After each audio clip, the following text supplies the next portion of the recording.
Hey, so today I want to talk about the difference between making a New Year's resolution and taking on a challenge. So, every time we have a New Year's Eve, we see a lot of people making resolutions, and New Year's represents one of those new beginnings, which is a point where we can make significant change, or we can change our behaviours, or we can set a goal and we can start to pursue a new process. But one of the issues with New Year's resolutions is that not many people go through with them. So it's around about a 80 to 90% failure rate, depending on the statistics that you want to look at. So some of the reasons for this are because a lot of our New Year's resolutions don't really have a lot of meaning to us. So when we look at what they actually are, so the majority of them are around sort of weight management, about increasing health, about decreasing debt or getting rid of debt, getting into a better financial situation, giving up drinking or smoking, or getting into a new job or positions of power. They're usually around something that we think we're moving towards, but ultimately or realistically, it's about scarcity or moving away from something. So when we look at this around sort of weight management or fitness, if my New Year's resolution is to lose weight, it's most likely because I've been in some situations in the last sort of 3 months or 6 months where I've felt uncomfortable with my weight. So I may have walked into the gym and my clothes don't fit very well anymore. I may have gone to the beach and I'm embarrassed. I may have gone down to the pool with my kids and I've been embarrassed. It's ultimately situations where I've felt uncomfortable. I haven't liked that. I've kind of felt some shame or I felt something negative about myself and I don't want to feel that again. So to avoid that discomfort, my New Year's resolution may be around losing weight. So how I actually got to that point though is because that's kind of the outcome from the last 5, 10, 20 years worth of behaviours have got me to this point, that my lifestyle, the things that I'm doing repeatedly over time, consistently have got me to this point where that's my weight or that's my fitness or that's how much I'm drinking or smoking or whatever it may be, that's how much debt I've got into. These are habits that we've sort of enforced or conditioned into ourselves over an extended period of time. So now when it comes to changing these habits, I have to sacrifice something to change the habit. So when I change a habit, there's an unintended consequence. So to change the way I eat, that's going to impact the people around me because that's going to impact what they eat when I eat. Okay, and it's going to create friction. And that friction is going to create more discomfort with me. It's going to create more issues. And at some point, that discomfort is probably going to overmatch the previous discomfort and I'm going to give up. Because the goal has no value to me. It's not aligned to any of my morals. It's not aligned to anything I'm passionate about. It's not aligned to any of my values. It really doesn't have a lot of purpose to me. So when it becomes uncomfortable, I'm not going to have the drive and the motivation and the determination to move through that discomfort. So I'm more likely to fail. And even if I do get there, even if the discomfort or the painful emotions or negative emotions and feelings that I've had around it, if I do get there, I think that I'm going to be happy, or I'm going to over-project how much happiness, or over-predict how much happiness that the new weight is going to bring me. But one of the problems is when I get there, the new weight's not going to be enough, or it's unlikely to be enough. I'm going to want to chase a different weight, or I'm going to go for something else, because when I get there, the mechanisms that caused me to change my eating behaviours in the first place are likely still there. So the actual problem's still there. So I've only really addressed a symptom, thinking that's going to create happiness or increase my happiness. But the fact is, the problem or the mechanism's still there. So at some point, once I've relaxed my eating style, I'm going to go back to where I was. Or if it's debt or whatever it is, the true underlying mechanism is still there. We've ultimately only really treated a symptom, and that only gives us short-term change or short-term outcomes, and we'll regress back to where we were. And our happiness state doesn't change. We might feel happy briefly, but it's not going to change.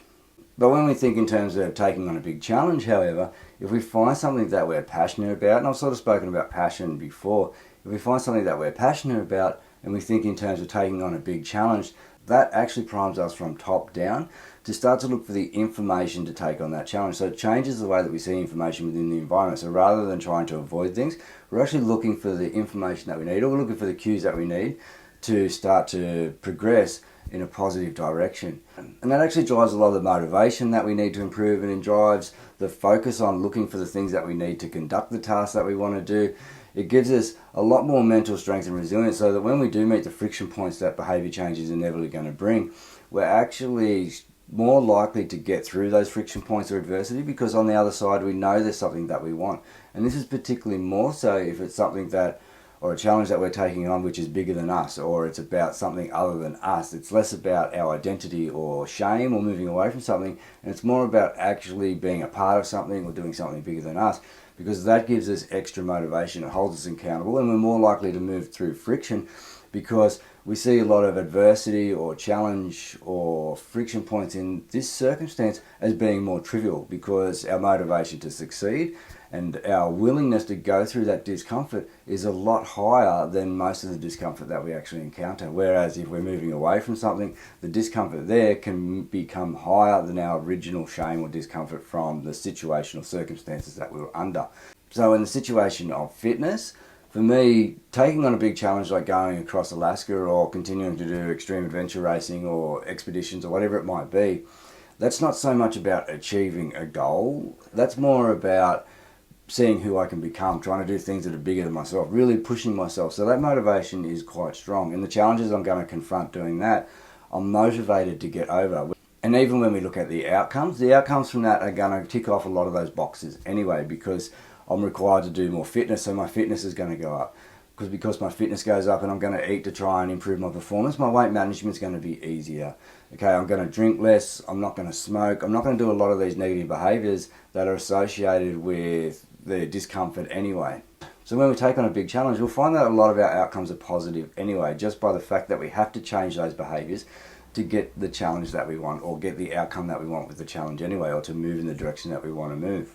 So we're going to get a lot of positive adaptations just from taking on this challenge. And you're going to find that your ability to take on challenges is going to improve, or your mental strength and resilience is going to improve as well as a result of taking on these challenges.